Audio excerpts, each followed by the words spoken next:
Hey everyone, welcome to On the Margin. This is our first video on here, and today we're going to be talking about how one Frenchman managed to gaslight the entirety of philosophy into believing somehow that a square could possibly be a circle. So these are the arguments put forward by a guy called René Descartes, who was a Frenchman in the 17th century who basically took philosophy, whatever it was beforehand, toppled it on its head, and then confused everyone all the way up until now. So you may sometimes have heard people talking about something called scepticism and wondered, what was that? That's got a pretty cool sounding name, because that's what I thought. But studying skepticism also brings a whole world of nonsense that nobody actually really wants to deal with, including philosophers.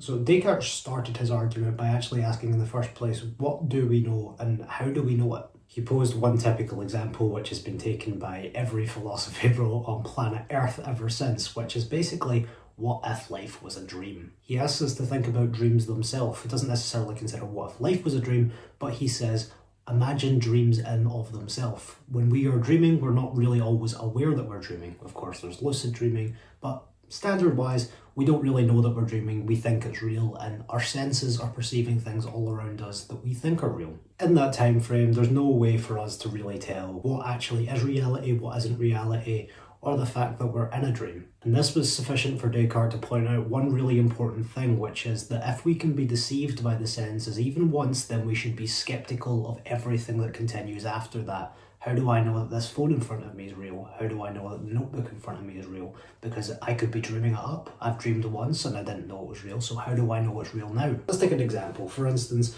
you can look at a bright light like I'm doing right now, and when you look at a bright light for a really long time and then you go and look at another surface, then what you see is an after image of the shape of that light. Yet at the same time, we all know that that light isn't really real. There's no actual ball of light right in front of us that exists in the physical world, yet we still see it all the same. Is this not an example of our senses tricking us into believing something's there that isn't? Or hallucinations might be another example. So Descartes poses to us to ask one fundamental question: how do we actually attain knowledge without this deception or even capacity to be deceived? His very famous example is one of the evil demon. So he supposes that the world isn't created by an almighty creator, but rather a deceptive demon who wants to trick us all into believing certain things are true when they're not. If this demon had access to our senses, then he could trick us into believing things are right in front of us when they aren't right in front of us. He could deceive all of us without us ever knowing. So in his first mediation, Descartes wrote,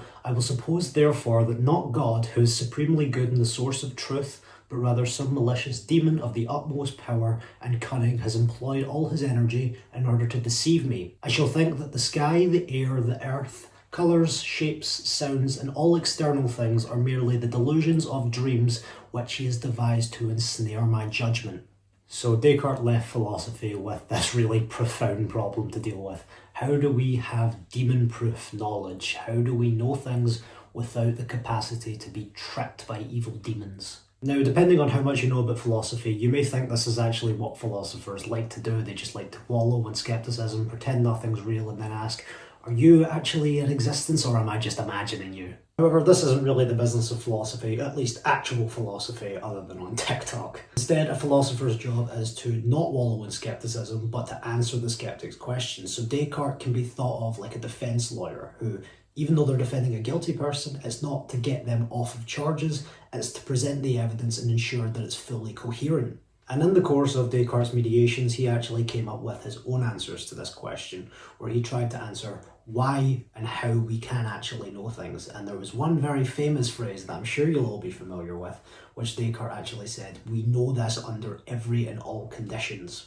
The one thing that we can be sure of that's completely demon-proof and we can never be tricked about is the fact that we exist, and we know this because we think. This was Descartes' very famous dictum where he said, "Cogito ergo sum" in Latin. The idea behind cogito ergo sum was basically to say that you can never actually be deceived into thinking that you are thinking. This is a contradiction itself. Imagine someone tries to trick you into thinking that you're not thinking, but then you have to think about not thinking.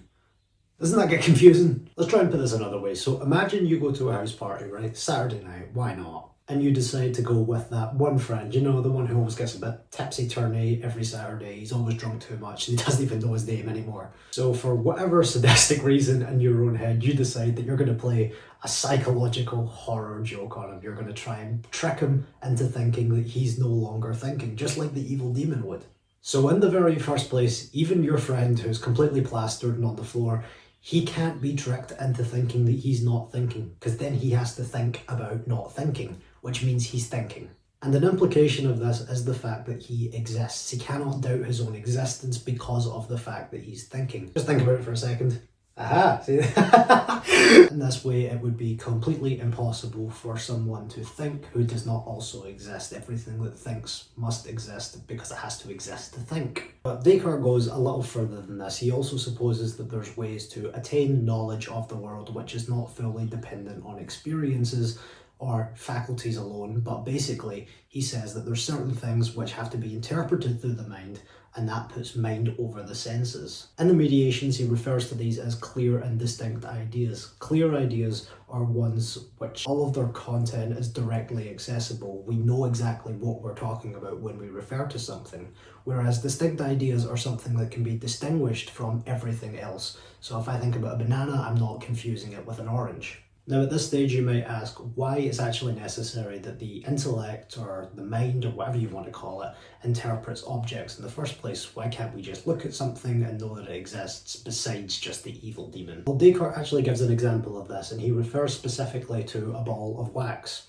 So if we imagine, for instance, that you go out, shopping in Home Bargains, having a great time, buy a nice little wax candle for your house, so you come back and then you go out on a walk. Now when you come back, that one annoying roommate has put your candle on and completely burned it to the ground. It's nothing more than a little ball of putty now. Something that may appear obvious here is that those two balls of wax, whether it's the solid candle or the little ball of putty, are the exact same wax. We consider them to be the same thing. But why is that? Because the two characteristics of this wax are completely different things.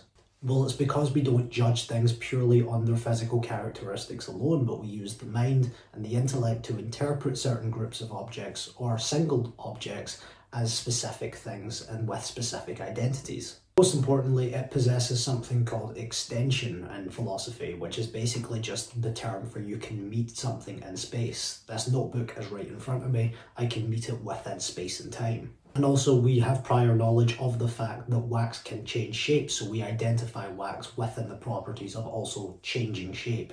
Whereas if my guitar over there in the corner started changing shape, I'd be a bit more concerned. Think of it like this: if an idea isn't clear, then it's sort of like a blurry photo. You can kind of make out what's going on, you can see the rough edges, but all the details are inaccessible, you don't really know what's going on. And if the idea isn't distinct, then you might think it's a chipmunk when it's actually a monkey. What an example. Clear and distinct idea though is more like an actual photo, like a 4K resolution, stuff that I certainly can't take. Photography's hard, guys. We try.